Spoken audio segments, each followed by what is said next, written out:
이 시간 우리에게 주시는 하나님의 말씀 사도행전 20장 7절에서 12절 말씀입니다. 신약성경 222쪽입니다. 그 주간의 첫날에 우리가 떡을 떼려 하여 모였더니 바울이 이튿날 떠나고자 하여 그들에게 강론할세 말을 밤중까지 계속하며 우리가 모인 윗다락에 등불을 많이 폈는데 유두보라 하는 청년이 창에 걸터 앉아 있다가 깊이 졸더니 바울이 강론하기를 더 오래 하며 졸음을 이기지 못하여 3층에서 떨어지거늘 일으켜 보니 죽었는지라. 바울이 내려가서 그 위에 엎드려 그 몸을 안고 말하되 떠들지 말라 생명이 그에게 있다 하고 올라가 떡을 떼어 먹고 오랫동안 곧 날이 새기까지 이야기하고 떠나니라. 사람들이 살아난 청년을 데리고 가서 적지 않게 위로를 받았더라. 아멘. 샬롬. 주님의 평강이 함께하기를 소원합니다. 아멘. 적지 않게 큰 위로를, 그런 제목으로 오늘 말씀 함께 나누기 원합니다. 오늘 우리에게도 큰 위로가 함께하기를 소원합니다.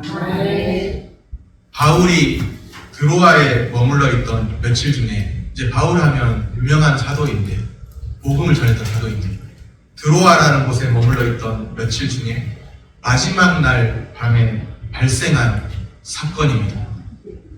바울의 철야 강론 중에, 이제 철야라고 하면 모르시는 분도 계시고 아시는 분도 계신데, 제가 중고등학교 때 철야하면, 철야기도 하면 밤 11시에 기도해서 늦게까지 할 때는 새벽 3시까지 한 적도 있습니다. 요즘에는 그렇게 많이 안 하는데, 많이 이제 시간이 단축되기도 하고 일찍 하고, 저희 교회는 이제 8시에 정도에 시작해서 금요일에 9시 조금 넘으면 끝나는데, 제가 중고등학교 때만 해도 철야하면 굉장히 오래 이렇게 완전히 말 그대로 철야합니다. 밤 11시쯤에 해서 새벽 3시에 끝난 적도 있고, 그런 것을 한번 경험해 볼게요. 바울의 철야 강론 중에 졸다가 다락에서 떨어져 죽은 사람이 있습니다. 오늘 본문에 보면 유두보라는 사람이죠. 그 유두보가 죽었다가 살아난 놀라운 사건입니다. 아니, 말씀 전하는 중에 사람이 죽은 거예요. 그런 일이 있었어요. 바울이 복음을 강론하는 도중에 사건이 발생합니다. 9절 말씀입니다. 유두보라는 청년이 창에 걸터 앉아 있다가 깊이 졸더니 바울이 강론하기를 더 오래 하며 졸음을 이기지 못하여 3층에서 떨어지거늘 일으켜 보니 죽었는지라. 이제 바울이 강론하기를 오래 하며, 우리는 이제 설교 이런 말이 좀 더 익숙한데요. 말씀 설자 가르친 교자에서 말씀을 가르친다 설교인데, 성경에서는 강론이라는 표현이 나옵니다. 설교와 강론 비슷한 것이라고, 같은 것이라고 생각해도 됩니다. 바울이 강론하기를 오래 하며 깊이 졸더니 졸음을 이기지 못해서 3층에서 떨어진 겁니다. 여기서 주는 교훈은 설교 오래 하면 안 된다, 강론 오래 하면 이런 일이 생긴다, 이런 걸까요? 설교 시간에 졸면 안 된다, 설교 시간에 졸지 마라, 그런 교훈일까요? 유명한 청교도 주석가 매튜 헨리라는 분이 있습니다. 매튜 헨리는 그의 사도행전 주석에서 이렇게 말씀합니다. 또 어떤 이들은 하나님께서 사람들이 말씀을 들을 때에는 졸거나 자지 않도록 주의해야 한다고 모든 사람들에게 경고하기 위해서 이런 일이 있게 하신 것이라고 생각한다. 분명히 우리는 이 사건을 통해서 그런 식으로 교훈을 얻어야 한다. 매튜 헨리 주석가의 말을 한마디로 요약하면, 말씀 들을 때 졸지 마십시오, 자지 않도록 주의하십시오, 설교 시간에 졸지 말라, 그런 말이 되죠. 그런데 이 본문의 의미는 거기에 강조점이 있는 게 아닙니다.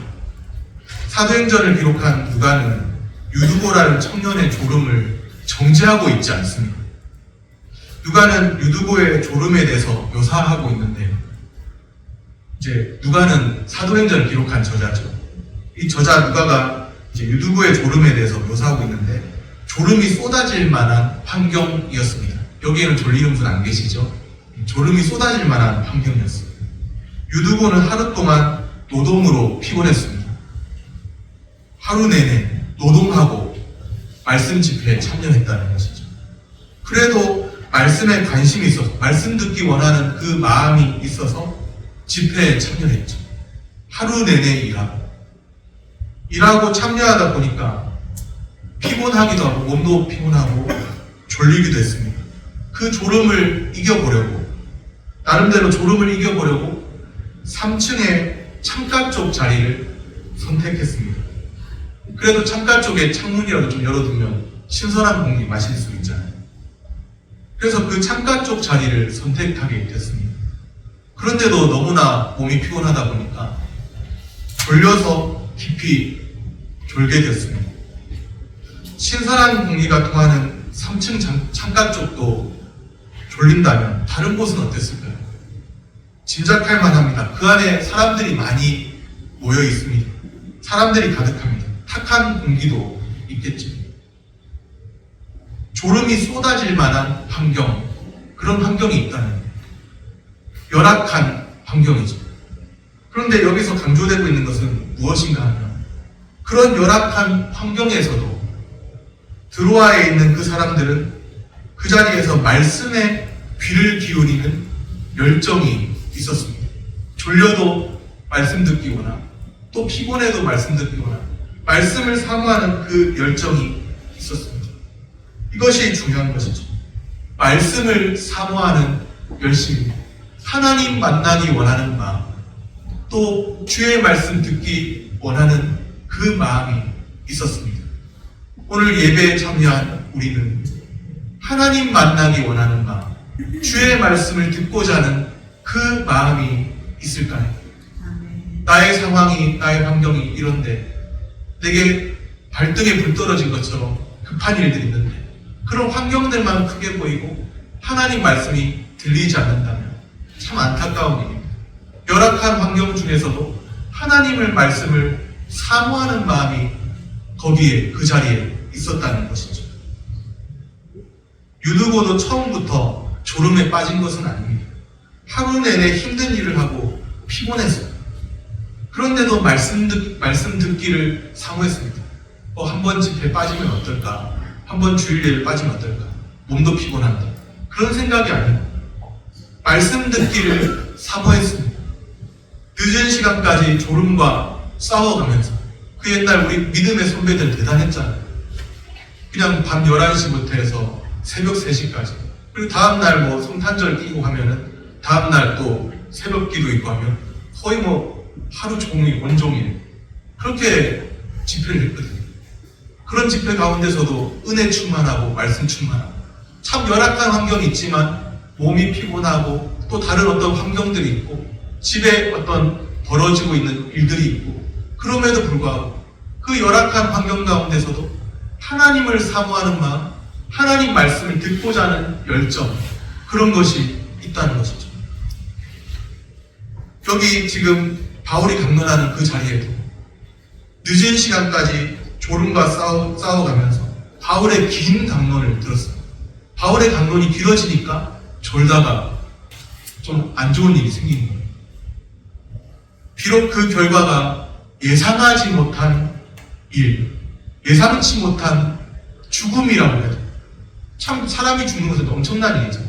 비록 그 결과가 예상치 못한 뜻밖의 일이 발생한다고 해도 그렇다 할지라도 말씀을 사모하는 그 열심은 값진 것입니다. 우리 한번 따라해 볼까요? 말씀을 사모하는 열심은 값진 것입니다. 한 번 더요. 말씀을 사모하는 열심은 값진 것입니다. 우리의 환경이 어떻다 할지라도, 우리의 환경이 열악한 환경이라 할지라도, 내가 생각하지 못한 일 때로 발생한다 할지라도 말씀을 사모하는 그 열심은 값진 것입니다. 오늘 우리에게는 말씀을 사모하는 열정, 하나님 만나기 원하는 마음, 말씀을 사모하는 열심이 있을까요? 말씀을 사모하는 그 열심이 우리 가운데 있기를 소원합니다. 하나님을 찾는 자에게 하나님 만나주시고 하나님 말씀 듣기 원하는 자에게 하나님 말씀 들려주십니다. 오늘 우리에게 말씀을 사모하는 열정이 우리 한 사람 한 사람 가운데 있게 되기를 소원합니다. 유두고가 3층에서 떨어져서 죽었어요. 우리 교회당은 2층까지밖에 없는데요. 바울이 강론하는 그 예배당은 3층까지 있었나. 유두고는 3층에서 떨어져 죽었습니다. 그냥 잠시 이렇게 떨어져가지고 기절하는 게 아니라 확실히 죽은 거예요. 의사가 판단했습니다. 누가 의사냐? 누가가 의사예요? 누가가 의사예요? 사도행전의 기록자 누가가 원래 신분이 의사입니다. 의사예요. 직업이 의사예요. 의사 누가가 동행했는데 바울의 그 자리에 동행했었는데 죽었다고 판정을 내렸습니다. 9절 끝에 보면 일으켜보니 죽었는지라. 그냥 기절했다는 게 아니에요. 3층에서 떨어졌는데 어떻게 다행히 목숨은 붙어있고 기절한 정도다. 그게 아니라 일으켜보니 죽었는지 그 자리에 있던 의사가 판정을 내렸습니다. 난리 났죠. 여기서. 말씀 집회 도중에 사람이 죽었습니까? 난리 났습니다. 바울이 급히 내려갔죠. 설교를 중단하고 내려가야 되는 상황이 됐습니다. 10절 말씀입니다. 바울이 내려가서 그 위에 엎드려 그 몸을 안고 말하되 떠들지 말라. 생명이 그에게 있다 하고. 주변의 사람들 죽었다는 것을 확실히 아는 사람들이 볼 때는 이 사람이 뭐 하는 건가 그런 생각했을지도 모르겠어요. 그 위에 엎드려 그 몸을 안고. 바울의 이런 행동은 사고를 당한 자에 대한 깊은 연민이죠. 긍휼의 그 마음을 즉각적으로 이렇게 말씀 들으려고 열심을 내서 하다가 졸다가 떨어져 죽은 사람, 그에 대한 긍휼의 마음을 즉각적으로 표현하는 것이죠. 모든 심정을 다해서 하나님께 간절히 기도드리는 그 자세를 표현한 겁니다. 바울이 내려가서 그 위에 엎드려 그 몸을 안고, 모든 심정을 다해서 하나님께 간절히 기도드리는 그 자세를 표현하는 거죠. 이미 의사 누가의 진단이 있었기 때문에 죽은 것은 확실합니다. 그러면 생명이 그에게 있다. 이 말씀이 무슨 의미입니까? 하나님의 능력으로 그가 소생할 것을, 이미 죽었지만 다시 소생할 것을 확신하는 믿음의 고백입니다. 바울이 믿음으로 고백한 대로 죽은 자가 살아났습니다. 참 엄청난 일이죠. 부활하신 예수님의 능력이 죽은 자에게 임했습니다. 오늘 성경의 기록이 그런 내용입니다. 죽은 자에게 생명을 주시는 부활의 주님이십니다. 유두고가 다시 살아난 사건입니다. 중요한 것은 이 사건을 통해서 이 사건을 지켜본 드로아의 성도들에게 이 사건은 어떤 영향을 미쳤을까요? 12절 말씀입니다. 12절 말씀 한 목소리로 같이 읽겠습니다. 사람들이 살아난 청년을 데리고 가서 적지 않게 위로를 받았더라. 아멘. 세상에 이르니 죽었던 자도 살리시는 부활의 주님의 그 능력을 본 거예요.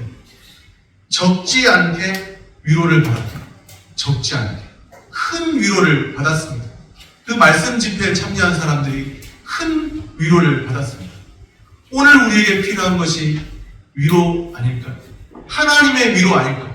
하나님은 과연 살아계시고 하나님은 지금도 역사하시고 하나님은 우리의 문제와 우리의 상황을 아시고 하나님은 우리의 삶을 지금도 인도해 가시고 하나님의 위로가 오늘 우리 가운데 있다. 우리는 그것을 분명히 본 사람입니다. 그런 위로, 적지 않게 위로를 경험한 드로아 사람들입니다. 드로아의 성도들은 죽었던 자가 다시 살아난 것을 보았죠. 평생의 그 체험은 아마 평생에 간직했을 거예요. 평생 동안 잊지 못할 체험.